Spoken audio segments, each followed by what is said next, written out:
Soft power is the great game of 2018, and if the last year has taught us anything, it's that it takes only a few missteps to throw a country's delicate image into a spiral. When Donald Trump instates a travel ban or Theresa May's foreign secretary cracks a joke about a war-torn nation, it punctures a brand that was honed long before they came to power. Our annual soft power ranking has had a mighty shake-up. Firm favourites take a tumble, and ambitious newcomers clamber up the list in a year when Emmanuel Macron showed off French élan and Justin Trudeau rolled up his rainbow-coloured socks. Monocle's soft power survey is our view of the 25 nations using their softer side to influence others and get things done. Brazil was previously a soft power superstar, but only scraped into the list this year. The country didn't cash in on the tourism potential of hosting the Olympics, and amid political chaos, crime soared. That's a tricky sell for a nation brand hedged on happiness and hedonism. India's Prime Minister Narendra Modi continues to win powerful friends overseas and push yoga diplomacy as a soft power export.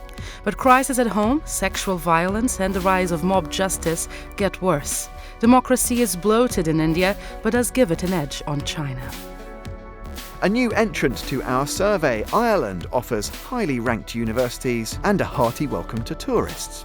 Leo Varadkar, both a political conservative and the country's first openly gay leader, puts a fresh face on Irish charm. Airtight security, clean streets and ease of doing business make Singapore a soft power heavyweight in Southeast Asia, albeit with stiff controls on democracy and the press. Still, the new terminal at Changi Airport cements Singa's status as the ultra-safe transit lounge to Asia-Pacific. After a year where openness was the watchword, there's been a curious swerve to the right in Austria, with the burqa ban in place and a populist tone to the recent race for a new chancellor. Vienna's cultural kudos and quality of life still push the envelope for Austrian soft power. The world's diplomatic hub, Belgium, is restoring its missions overseas with a view to being a greater diplomatic force outside the EU. Yet perhaps it's time for the country to reclaim some of its lighter cultural turf too and focus more on the quirks of Antwerp than the corridors of Brussels. China is building on so-called panda diplomacy by lending ancient artefacts to museums overseas. And the country is a soft power big spender, from overseas ad campaigns to a raft of new think tanks. Yet China is still China, and soft power too often looks like hard power wrapped in cotton wool. The president's smiley dog Lenno certainly helped buoy Finland to its highest spot ever in our soft power survey. But Finland is also becoming a bigger diplomatic player, with the country offering to mediate between the West and Russia and warming up to the prospects of joining NATO. South Korea's President Moon Jae-in has stayed calm and stoic throughout a tumultuous year despite the terrifying posturing going on between Pyongyang and Washington. Hosting the Winter Olympics will be a pleasantly off-piece bit of news for the country in 2018. The Netherlands hopes to attract financial firms as Brexit looms and has a friendly image even as the far right taints politics. But the Dutch should grow their expertise more. For instance, they have much to teach the world about water management as sea levels rise. From negotiating with FARC rebels in Colombia to promoting nuclear disarmament around the globe, peacemaking is Norway's forte. As the Arctic's retreating ice reveals hidden resources and a new geopolitical flashpoint, Norway should use its Arctic Council seat to ease conflict between members.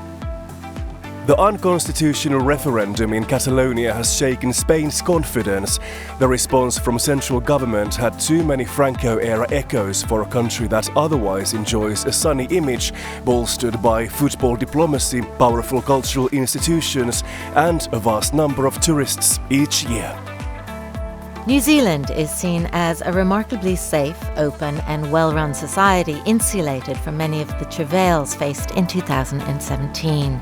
Jane Campion's TV drama, Top of the Lake, is a new breed of Kiwi noir and, mercifully, it doesn't feature any hobbits. Portugal has hedged its national brand on being an affordable place for sun and surf-seeking startup businesses.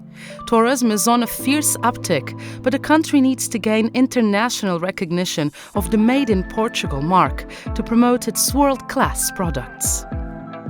The Danes slip out of the top 10 as the country is still smarting from missteps at the height of the refugee crisis. Denmark is a very powerful national brand, but it needs to rediscover those essential Danish qualities that made it an attractive player long before the hygge hype. The staples of Italian soft power are as strong as ever.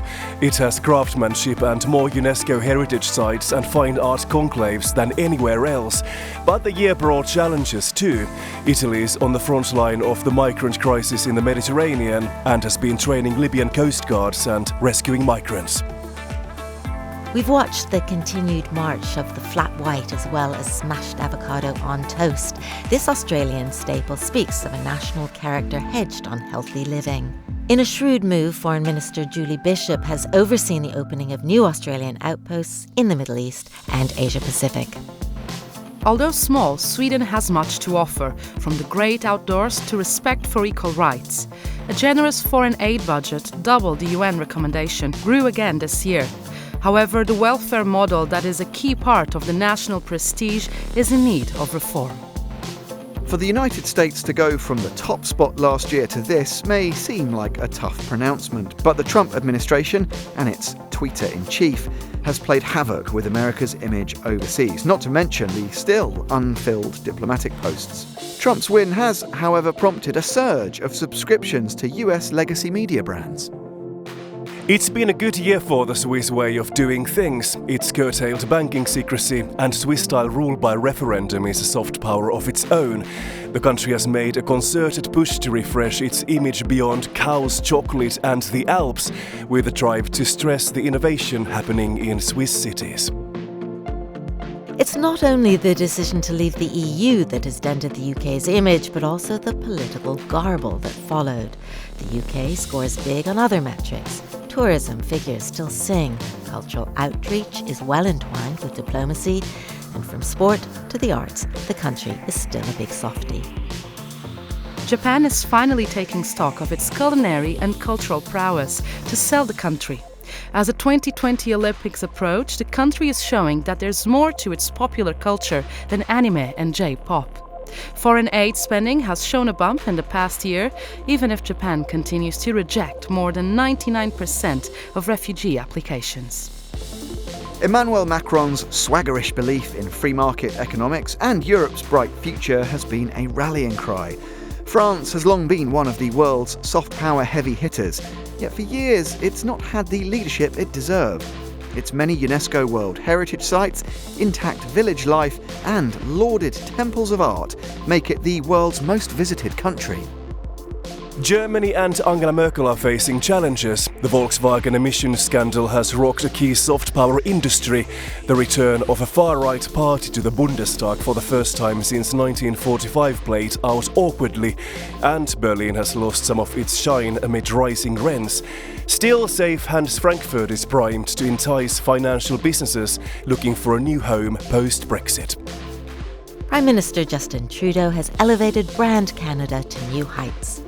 But now is a powerful moment for the Canadian cause in ways that actually count. In a no-NAFTA world, there would be trade deals to be done, and Canada has shown that it can ink them with the best, not least the EU. Canada Goose and storied Canadian department stores fly the flag internationally, while Canadian talent continues to soar, from chartbusters like The Weeknd and Shawn Mendes to critically acclaimed adaptations of Margaret Atwood that have a fresh resonance today. It may be an uncertain-looking 2018, but soft power in the right hands can be a beacon of hope. Read more about how we rank our soft power lineup in the December-January issue of Monocle, out now.